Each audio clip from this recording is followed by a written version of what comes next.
Hi everyone, welcome to Prudent Classes. Hope all of you are doing good. So guys, आज की इस video में हम discuss करेंगे हमारे सब्जेक्ट MCO1 जो कि है संगठन सिद्धांत और व्यवहार के जो सबसे इम्पोर्टेंट क्वेश्चंस है एग्जाम के पॉइंट ऑफ व्यू से, तो उनको हम डिस्कस करेंगे। और ये वीडियो बेसिकली हिंदी मीडियम के जितने भी स्टूडेंट्स हैं उनके लिए इम्पोर्टेंट है। इंग्लिश मीडियम के जितने भी स्टूडेंट्स हैं वो चैनल की प्लेलिस्ट में जाकर एक बार चेक कर ले, उनको उनके जो इम्पोर्टेंट क्वेश्चंस हैं उन पर वीडियोस ऑलरेडी अपलोडेड है, वो मिल जाएगी, वहां पे जाके वो चेक कर सकते हैं।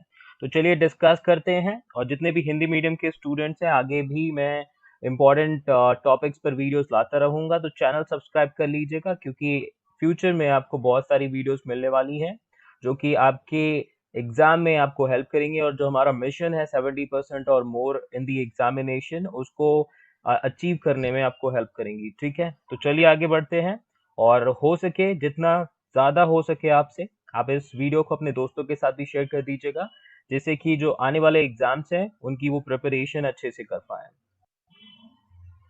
तो चलिए सबसे पहले स्टार्ट करते हैं हम कुछ क्वेश्चन से जिसमें आपकी संक्षिप्त टिप्पणी करनी पड़ेगी आपको। तो एग्जाम में इस टाइप के क्वेश्चंस आते हैं, 20 मार्क्स में आपको मिल जाएंगे क्वेश्चंस। 4 क्वेश्चंस होंगे, इनमें से 2 की आपको चॉइस मिल जाएगी बेसिकली।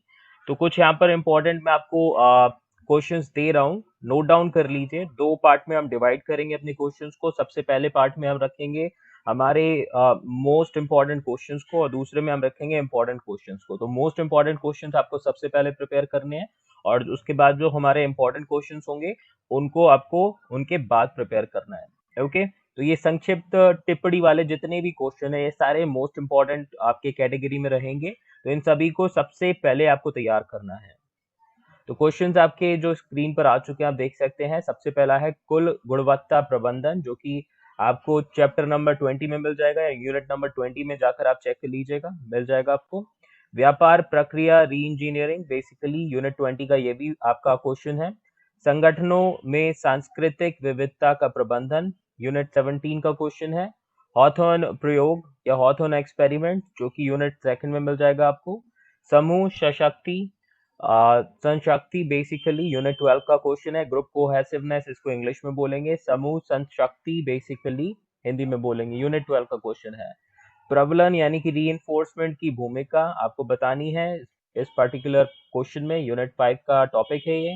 प्रासंगिकता का सिद्धांत यानी कि जो कंटिजेंसी थ्योरी है ऑर्गेनाइजेशन की, उसको आपको यहाँ पर एक्सप्लेन करना है, यूनिट 2 का टॉपिक है। तो ये जितने भी 7 क्वेश्चंस हैं, 7 आपके यूनिट टिप्पणी टाइप के क्वेश्चंस जो हैं, ये सभी के सभी इंपॉर्टेंट हैं। इनको सबसे पहले और अच्छे से आपको प्रिपेयर करना है, तो फटाफट नोट डाउन कर लीजिए।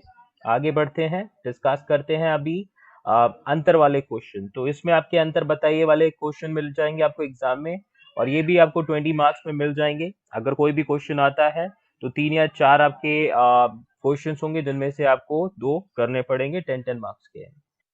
तो क्वेश्चंस आपके स्क्रीन पर आ चुके हैं। सबसे पहला है स्वास्थ्य विकतान कारक और अभिप्रेरक, जो कि यूनिट 10 का टॉपिक है। ये जो दोनों टॉपिक है यूनिट 10 में आपको मिल जाएंगे। सेकंड हमारा क्वेश्चन है प्रभावी नेतृत्व और अप्रभावी नेतृत्व, यूनिट 15 का टॉपिक है। अधिगम यानी कि सीखना और निष्पादन, बेसिकली तो ये आपका यूनिट 5 का क्वेश्चन है। ठीक है, and next question is job संवर्धन और जॉब विस्तार, यूनिट 11 में मिल जाएगा आपको। औपचारिक शक्ति और अनौपचारिक शक्ति, यूनिट 16 का टॉपिक है। एंड अंतरावैयक्तिक द्वंद्व और अंतरवैयक्तिक द्वंद्व, यूनिट 14 के टॉपिक्स हैं, आपको वहां पर मिल जाएंगे। तो ये सभी क्वेश्चन भी आपके मोस्ट इंपॉर्टेंट की लिस्ट में आप नोट डाउन कर लीजिए। इन सबको भी आपको सबसे पहले प्रिपेयर करना है। ठीक है, तैयारी इन सबकी आपको सबसे पहले करनी है। ठीक है, तो इन इन इन क्वेश्चंस की प्रिपरेशन के बाद में आप आगे के जो क्वेश्चंस हैं उनको तैयार कर सकते हैं। तो आई एम श्योर कि नोट डाउन आपने कर लिया होगा। आगे बढ़ते हैं, अपने फर्दर जो क्वेश्चंस हैं उनको डिस्कस करते हैं। तो चलिए अब हम बेसिकली जो 20 मार्क्स में क्वेश्चंस आते हैं उस तरह के क्वेश्चंस डिस्कस करेंगे। तो सबसे पहला जो प्रश्न आपके स्क्रीन पर आ चुका है, देख सकते हैं। संगठन ढांचे से आप क्या समझते हैं? संगठन ढांचे के घटकों का उदाहरण के साथ वर्णन कीजिए। चैप्टर नंबर 3 या यूनिट नंबर 3 में आपको मिल जाएगा इसका आंसर बेसिकली, और ये आपका मोस्ट इंपॉर्टेंट में पुट डाउन कर लीजिए। नेक्स्ट हमारा क्वेश्चन है, ये भी मोस्ट इंपॉर्टेंट है, प्रत्यक्षण को प्रभावित करने वाले कारकों का विवेचन कीजिए, उपयुक्त उदाहरण दीजिए, किसी संस्था में प्रत्यक्षण संबंधी कौशलों को आप किस प्रकार विकसित कर सकते हैं। तो ये आपको मिल जाएगा इस क्वेश्चन का आंसर यूनिट नंबर 6 में। ठीक है, मोस्ट इंपॉर्टेंट क्वेश्चन है, अच्छे से पढ़िएगा, बहुत सारी चीजें पूछी हैं। तो सबसे पहले आपको बताना है कि वो कौन कौन से आपके फैक्टर्स हैं जो कि प्रत्यक्षण को प्रभावित करते हैं। उदाहरण के साथ में आपको एक्सप्लेन करना है, ध्यान दीजिएगा, उदाहरण मांगे आपसे तो देने पड़ेंगे एग्जाम्पल आपको। और किसी भी ऑर्गेनाइजेशन में या किसी भी संस्था में जो आपके प्रत्यक्षण संबंधी स्किल्स होती हैं उनको किस तरीके से डेवलप किया जा सकता है, विकसित किया जा सकता है, वो आपको बताना है। तीसरा जो प्रश्न आपके स्क्रीन पर आ गया है आप देख सकते हैं, और यह है यूनिट नंबर 1 से, किसी संगठन से आपका क्या तात्पर्य है। अलग अलग प्रकार के संगठनों का वर्णन करें, इसके अलावा उपयुक्त उदाहरणों के साथ किसी संगठन के प्रबंधक यानी कि मैनेजर के अलग अलग कार्यों और भूमिकाओं पर चर्चा करें। तो ये भी आपका मोस्ट इंपॉर्टेंट में लिख लीजिएगा। बहुत ही सिंपल सा क्वेश्चन है, एक बार पढ़ के आपको समझ में आ जाएगा, थोड़ा एफर्ट कीजिएगा और आपको बहुत अच्छे से आ जाएगा। इस पर मैं वीडियोस आपको जल्दी प्रोवाइड कर दूंगा। चलिए चौथे प्रश्न पर आ चुके हैं हम। यहाँ पर है, तनाव पैदा करने वाले कारकों को समझाइए, संगठन पर तनाव के परिणामों की पहचान करें, इसके अलावा तनाव के प्रबंधन के लिए तकनीकों का वर्णन करें। यूनिट नंबर 9 का क्वेश्चन है, ये भी आपका मोस्ट इंपॉर्टेंट में टिक कर लीजिए। तो जितने भी इनिशियल क्वेश्चन है मैंने मोस्ट इंपॉर्टेंट ही रखे हैं ताकि आपको बाइफरकेट यानी डिवाइड करने में या फिर प्रिपेयर करते टाइम पे किसी तरह की दिक्कत ना हो। ठीक है, तो आपको सबसे पहले तो वो फैक्टर्स बताने हैं जिनकी वजह से किसी भी कंपनी में ऑर्गेनाइजेशन में तनाव पैदा होता है, और तनाव का क्या परिणाम पड़ता है आपका संगठन पर वो बताना है, और किस तरीके से आप जो स्ट्रेस है यानी कि तनाव उसको कैसे मैनेज करेंगे, उसका प्रबंधन की तकनीकों के बारे में बताना है। अगला प्रश्न है हमारा, किसी संगठन में द्वंद्व की प्रक्रिया और स्तरों की व्याख्या करें, बताइए कि द्वंद्व किसी संगठन को कैसे प्रभावित करता है। साथ ही अलग अलग माध्यमों पर चर्चा करें जिनके माध्यम से किसी संगठन में द्वंद्व का प्रबंधन किया जा सकता है। यूनिट नंबर 14 में मिल जाएगा आपको उसका आंसर, और ये इंपॉर्टेंट में आप टिक कर लीजिएगा। ठीक है, तो द्वंद्व वाला जो चैप्टर यानी कि कन्फ्लिक्ट वाला है, काफी इंपॉर्टेंट चैप्टर है, जो टॉपिक्स पर फोकस कीजिएगा। ठीक है, क्वेश्चन आपको शायद सेम ना मिले लेकिन जो टॉपिक्स हैं यहाँ पर यानी कि द्वंद्व की प्रक्रिया, ये आपका टॉपिक है बेसिकली। ठीक है, कैसे द्वंद्व प्रभावित करता है, ये टॉपिक है आपका इसमें, और किस तरीके से हम संगठन में द्वंद्व का प्रबंधन करते हैं यानी कि कन्फ्लिक्ट को मैनेज करते हैं, ये टॉपिक है, इन पर आपको ज्यादा ध्यान देना है। नाउ क्वेश्चन नंबर 6, किसी संगठन में औपचारिक और अनौपचारिक शक्ति के बीच अंतर बताइए। संगठन में अलग अलग प्रकार की औपचारिक और अनौपचारिक शक्ति की व्याख्या करें, साथ ही शक्ति प्राप्त करने की प्रक्रिया का वर्णन करें। Unit number 16। तो औपचारिक और अनौपचारिक शक्ति के बारे में मैंने वहां पे आपको सबसे पहले भी एक क्वेश्चन दे रखा है, आप इसको अच्छे से कीजिएगा, मोस्ट इंपॉर्टेंट में लिख लीजिए, ये बहुत बार रिपीट भी हो चुका है एग्जाम में और आगे भी आने के चांसेस है। चाहे ये आपका डिफरेंस बिटवीन में आए यानी अंतर बताइए वाले क्वेश्चन में आ जाए, चाहे आपका 20 मार्क्स के क्वेश्चन में आ जाए, आपको अच्छे से समझना है कि औपचारिक शक्ति क्या है और औपचारिक शक्ति क्या है, और संगठन में आपकी किस किस तरीके से आपकी औपचारिक शक्ति पाई जाती है और किस तरीके से अनौपचारिक शक्ति पाई जाती है, तो ये आपको अच्छे से समझना है।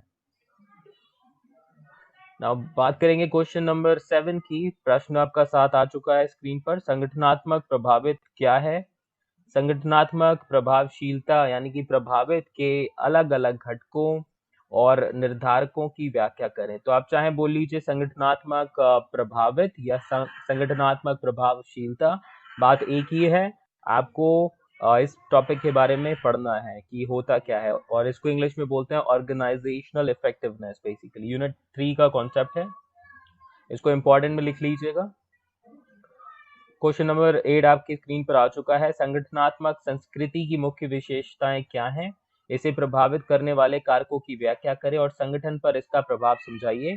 साथ ही इस बात पर भी चर्चा करें कि संगठनात्मक संस्कृति का विकास कैसे किया जा सकता है। यूनिट 17 का क्वेश्चन है, इंपॉर्टेंट में टिक कर लीजिएगा। ये दोनों ही इंपॉर्टेंट क्वेश्चन है यानी कि मोस्ट इंपॉर्टेंट के बाद में आप इनको प्रिपेयर करेंगे।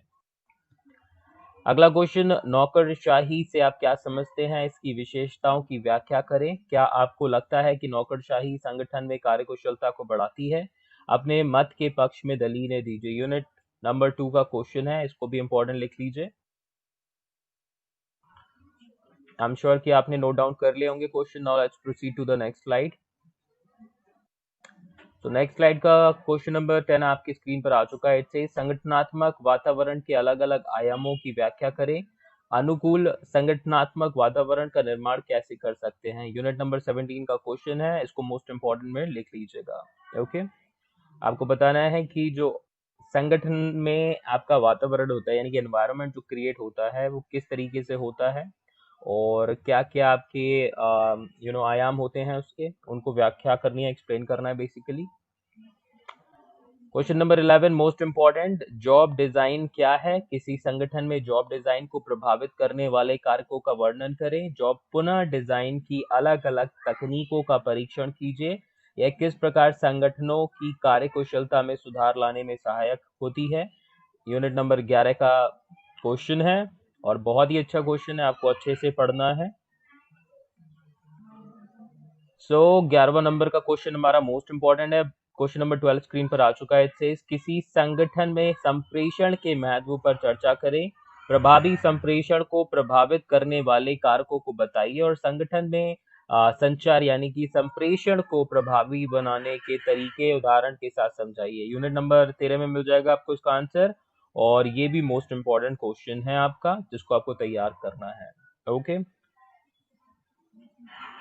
तो अब आगे बढ़ते हैं, अगले क्वेश्चन को डिस्कस करते हैं। क्वेश्चन नंबर 13, टीम निर्माण क्या है। टीम निर्माण संबंधी अलग अलग उपागमों की व्याख्या कीजिए। क्या आप मानते हैं कि टीम निर्माण की प्रक्रिया में यह उपागम सहायक है। यूनिट 15 मोस्ट इंपॉर्टेंट क्वेश्चन कि टीम निर्माण के बारे में आपको अच्छे से पढ़ना है, टीम बिल्डिंग होती क्या है और किस किस तरीके से आपकी की जाती है टीम बिल्डिंग, क्या क्या एक्टिविटीज, क्या क्या स्टेप्स इन्वॉल्व होती हैं, अच्छे से पढ़िएगा। क्वेश्चन नंबर 14 आपकी स्क्रीन पर आ चुका है। संगठनात्मक परिवर्तन क्या है। परिवर्तन के लिए प्रतिरोध के अलग अलग स्रोतों की जांच करें। आप इन परिवर्तन के प्रतिरोध को बदलने के लिए क्या विधियां अपनाएंगे। यूनिट नंबर 18 का क्वेश्चन है और ये भी आपका मोस्ट इंपॉर्टेंट में टिक कर लीजिएगा। अगला क्वेश्चन स्क्रीन पर आ चुका है। इससे संगठनात्मक व्यवहार के लक्ष्य क्या हैं।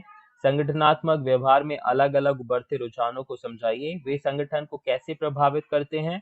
किसी संगठन के प्रबंधक के रूप में ऐसे उपाय तैयार करें जो किसी व्यक्ति को अपने संगठन में लगातार बढ़ने में सहायता करेगा। यूनिट नंबर 4 में मिल जाएगा, इंपॉर्टेंट लिख लीजिए इसको। Okay, so I am sure अभी तक नोट डाउन कर लिए होंगे। क्वेश्चन बहुत बहुत इंपॉर्टेंट क्वेश्चन हैं, तो ढंग से प्रिपेयर कीजिएगा। टाइम बहुत है, अगर अभी से प्रिपरेशन स्टार्ट कर देंगे तो you will be able to prepare them very nicely. ज्यादा नहीं, बस टॉपिक्स को पढ़िएगा, समझिएगा और अपने अपने वर्ड्स में लिखना है आपको एग्जाम में। अगला क्वेश्चन आपके स्क्रीन पर आ चुका है, मोस्ट इंपॉर्टेंट है, लिख लीजिए। अभिवृत्ति क्या है। अभिवृत्ति के निर्माण की प्रक्रिया का वर्णन करें। अभिवृत्तियां किस प्रकार कार्य में व्यवहार को प्रभावित करती हैं, इसकी भी व्याख्या करनी है। यूनिट 7 का क्वेश्चन है, अच्छे से इसको पढ़ लीजिएगा, मोस्ट इंपॉर्टेंट है। नेक्स्ट क्वेश्चन, व्यक्तित्व के अलग अलग सिद्धांतों पर चर्चा करें। ये सिद्धांत किसी व्यक्ति के व्यक्तित्व को समझने में कैसे मदद करते हैं। साथ ही व्यक्तित्व के विकास को प्रभावित करने वाले कारकों पर चर्चा करें और समझाइए। यूनिट 8 में आपको इसका आंसर मिल जाएगा और ये भी आपका मोस्ट इंपॉर्टेंट क्वेश्चन है। तो कि जो ये टॉपिक है ना, ये इनके बारे में अगर आप पढ़ेंगे तो ये आपकी सेल्फ डेवलपमेंट में हेल्प करेंगे, यानी कि आपकी खुद की डेवलपमेंट में हेल्प करेंगे। तो अच्छे से पढ़िएगा, समझिएगा हर पॉइंट को।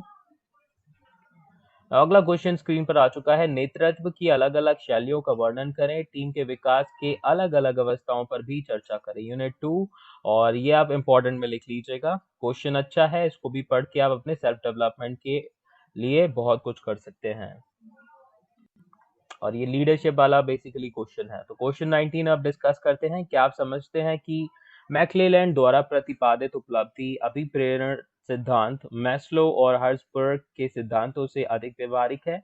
मैक्लेलैंड के अभिप्रेरण सिद्धांत का वर्णन कीजिए। तो सबसे पहले तो आपको एक्सप्लेन करना है मैक्लेलैंड का जो अभिप्रेरण सिद्धांत है उसको, और उसके बाद में आपको बताना है कि जो ये सिद्धांत उन्होंने प्रोवाइड करा है, क्या ये मैस्लो और हर्ट्जबर्ग के सिद्धांतों से ज्यादा व्यवहारिक है। अगर है तो हाँ बताइएगा क्यों, नहीं है तो क्यों नहीं है। यूनिट नंबर 10 का क्वेश्चन है, ये भी आप अच्छे से प्रिपेयर कीजिएगा।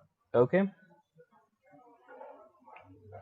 नाउ 19 क्वेश्चंस हम यानी इन टोटल 21 क्वेश्चंस हम अभी तक डिस्कस कर चुके हैं। अब हम बात करेंगे अपना 20th क्वेश्चन की। यहाँ पे 19 आपके 20 मार्क्स वाले क्वेश्चन हो चुके हैं, और अगर मैं जो आपके अंतर बताइए और टिप्पणी देने वाले क्वेश्चंस को भी ऐड कर दूं तो इन टोटल 21 हो गए। ठीक है, तो टोटल आपके जो क्वेश्चंस मैंने यहाँ पर वीडियो में प्रोवाइड किए हुआ है टोटल 25 क्वेश्चंस, और इन 25 क्वेश्चंस में से अगर आप इनको अच्छे से प्रिपेयर करेंगे, दैट्स माय गारंटी, ये 80% आपका जो पेपर है कवर अप हो जाएगा।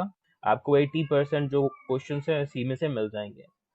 तो समूह निर्माण क्या है, इसके लाभों और सीमाओं की व्याख्या कीजिए। समूह का निर्णय व्यक्तिगत निर्णय से कैसे अच्छा होता है, आलोचनात्मक परीक्षण कीजिए। यूनिट नंबर 12 का ये टॉपिक है, तो ये भी मोस्ट इम्पोर्टेंट में लिख लीजिएगा। ठीक है, ग्रुप डिसीजन बेसिकली जिसको हम बोलते हैं समूह निर्णय, क्या होता है और क्या क्यों ये अच्छा होता है किसी भी इंडिविजुअल या फिर पर्सन के डिसीजन से। तो आपको ये बताना है क्या फायदे हैं, क्या इसके डिसएडवांटेजेस हैं, सब कुछ आपको एक्सप्लेन करना है। क्वेश्चन नंबर 21, संगठन के नव क्लासिकी सिद्धांत के योगदान का विवेचन कीजिए। क्या आप सोचते हैं कि नव क्लासिकी सिद्धांत का ही संशोधित रूप है? उदाहरण द्वारा व्याख्या कीजिए। यूनिट सेकंड का टॉपिक है ये, इंपॉर्टेंट में लिख लीजिएगा, एंड में ही इसको प्रिपेयर कीजिएगा। नेक्स्ट क्वेश्चन, एडगर चीन द्वारा प्रस्तुत किए गए मानव के अलग अलग मॉडल क्या हैं? उनका व्यवहार संस्था के कार्यान्वयन को कैसे प्रभावित करता है, स्पष्ट कीजिए। यूनिट 8 का टॉपिक है, इंपॉर्टेंट है, अच्छे से समझ लीजिएगा इसको, मोस्ट इंपॉर्टेंट में लिख लीजिए। अब बात करेंगे अपने लास्ट क्वेश्चन की इस वीडियो के, जो कि है जॉब संतुष्टि के निर्धारकों को उपयुक्त उदाहरणों के साथ व्याख्या कीजिए। आप किसी संगठन में जॉब की संतुष्टि को कैसे माप सकते हैं? यूनिट 11 का प्रश्न है ये, और ये भी आपका मोस्ट इंपॉर्टेंट है, अच्छे से पढ़ लीजिएगा। जॉब संतुष्टि, आगे जाके आप भी अगर जॉब करेंगे तो आपको पता होना चाहिए कि जॉब संतुष्टि यानी जॉब सेटिस्फैक्शन कैसे होता है, क्या क्या फैक्टर्स होते हैं उसमें इंक्लूडेड, और अगर आप जॉब करते हैं तो आपको और ज्यादा अच्छे से समझ में आ जाएगा ये टॉपिक एक बार रीडिंग के बाद। ओके, तो आई एम श्योर ये क्वेश्चंस जो है काफी हेल्प करेंगे आपको, एंड कोई भी आपका डाउट हो तो आप क्वेश्चन कर सकते हैं कमेंट में। I be glad to help you out. बाकी मिलते हैं नेक्स्ट वीडियो में, और भी आपके जो सब्जेक्ट्स हैं उनकी मैं आप एक्सपेक्टेड क्वेश्चंस की वीडियो लेकर आऊंगा। तो चैनल सब्सक्राइब कर लीजिए, और वीडियो अच्छी लगी हो तो लाइक कीजिएगा, और दोस्तों के साथ शेयर करना मत भूलिएगा। Thank you so much, and stay safe and perform best in your exams. Bye bye.